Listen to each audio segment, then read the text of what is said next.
So, have you been told that you should start doing cybersecurity risk assessments in your pre sales process? I can tell you from the past 5 years of experience that we did that for a while, but then we found that we had greater level of success through our sales process by removing it. Now, I want to caveat that I'm sure that there are good people out there that do risk assessments and they're successful and their clients love them. I'm certain. And they're probably making good money off of them. I'm certain. But for us, we have not had the greatest luck with that. We've actually found a lot more success in our business by removing cybersecurity risk assessments. And so I'd like to give you a little bit more background into that process and what we learned from it so that you may be able to use this information to help improve your own internal processes and or your sales process. So we started our company in 2018. We really didn't know a lot about what we were doing. We were heavily experienced in technology, but the MSP side of things was a little bit different for us. Most of us were corporate staff members in IT leadership positions. We hadn't been in a situation where we were selling to small to medium businesses. So we were literally listening to everything, and everyone around us was telling us all kinds of stuff. And so back in 2018-19, the big tool was rapid fire tools. It was not cheap. And they said, this is how, they sell it like this is going to be the thing. This is going to be your golden egg, and it's going to make you a ton of money. And so we believed it. We didn't know any different. And we pushed it and we pushed it hard. And we did a lot of of security assessments through that tool. But what we really started to learn and start to figure out is that the people that we were delivering that to, they didn't understand the reports. And I would say that rapid fire tools is probably one of the more cleaner types of reports. It's thorough and it's thick, and you have to be kind of selective in the data that you show. But even in its basic form, it does not register for business owners. It doesn't make any sense. It doesn't. They don't comprehend it into any sort of risk from a dollar perspective, or what would happen if a vulnerability that was known and that was sitting wide open on their network was compromised. It just doesn't make any sense. So when we would go in and say, "Hey, we'd love to do an assessment, totally free," and we've even done some that were charged. We'd love to do this for you. Are you interested? And some people would say yes. The problem is it ended up taking 2 to 3 weeks to either get into the office to be able to do it. By the time we got all the timing worked out, we had to come back, create the report. We had to go back and make another visit to show them the report, to dig through the report.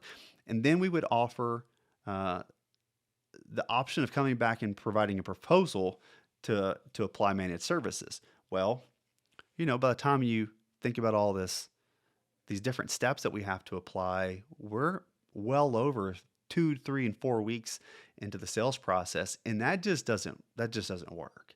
It doesn't work.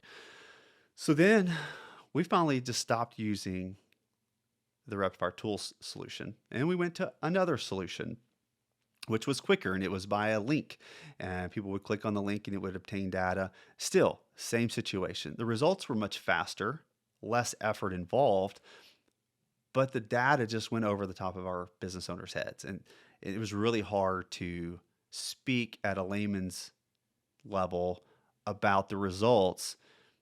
It just never seemed to connect. And honestly, we never really got any sales from that perspective. We do not believe in fear-based selling perspective, but we do believe in being open and honest and saying that risks are associated, and the whole spill. We just don't sell from a point of, if you don't fix these, your business is going to explode. It's just not how we function. So about a year and a half or 2 years ago, we finally changed and decided we weren't going to do that any longer either. And since then, we have transformed the way that we do sales, but we don't use the risk assessments to do that. We've learned that over 5 years, we've only had one business that was actually a clean assessment. They were in really good shape. Everyone else was bad. So why do I need to go in and do the assessment to realize that they're bad when I already know that they're bad?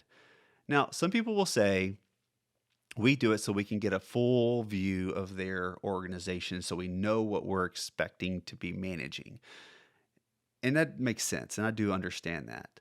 We've decided to kind of circumvent that situation by putting into our agreements that whatever we hear from you as a business owner as to what services you're going to be getting for particular devices and workstations and network equipment, whatever those quantities are, we're going to put that into the proposal and we're going to go with that. But at the time of onboarding, if we find more or less, we make the adjustments and they agree. By doing that, we've really minimized the amount of effort that it takes to go from the first call to the signing. And we've been able to do that in as few as 2 steps, but sometimes three steps to first have the intro call, have the second conversation, and then the third one being we're delivering the proposal, and then we are getting them to sign it. And if you can do that in a week and a half or 2 weeks, that's really where an MSP needs to be. Sure, if you love doing assessments and you like making money off of them because you're able to find ways to do that, by all means do that. It just didn't work for us, and I know there are a lot of people that it has worked in different perspectives, but I'd caveat the fact that if you're doing a risk assessment and you're using um, fear-based selling to get them to bite because you've got them scared out of their pants, well, that's probably not going to end up working out for you the best in the long haul. We don't like that methodology. It doesn't work for us, but there are other ways. So before you buy into the idea that you have to do security risk assessments, I would just ask that you really look at your selling process, because there are ways to do that verbally and never even have to talk technology, and you can get that signature and you don't have to do a single assessment.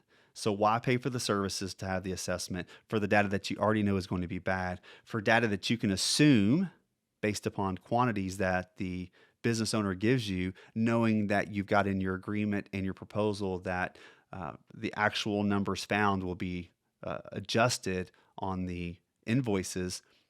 Why do it? Again, not going to get into it much deeper than that. Just think about it before you do it. That's not always the talking heads that force the fact that you should do a risk assessment. They have their place, and I'm sure they're absolutely right about what they're saying. It just doesn't work for everyone, and it definitely didn't work for us. I hope you found some interest in the information that I provided. Feel free to reach out anytime if you have questions about it, or if you want to jump on the podcast and talk more deeply about some of these things, or what you've experienced or how you've utilized risk assessments to become more successful, because we'd all love to hear it.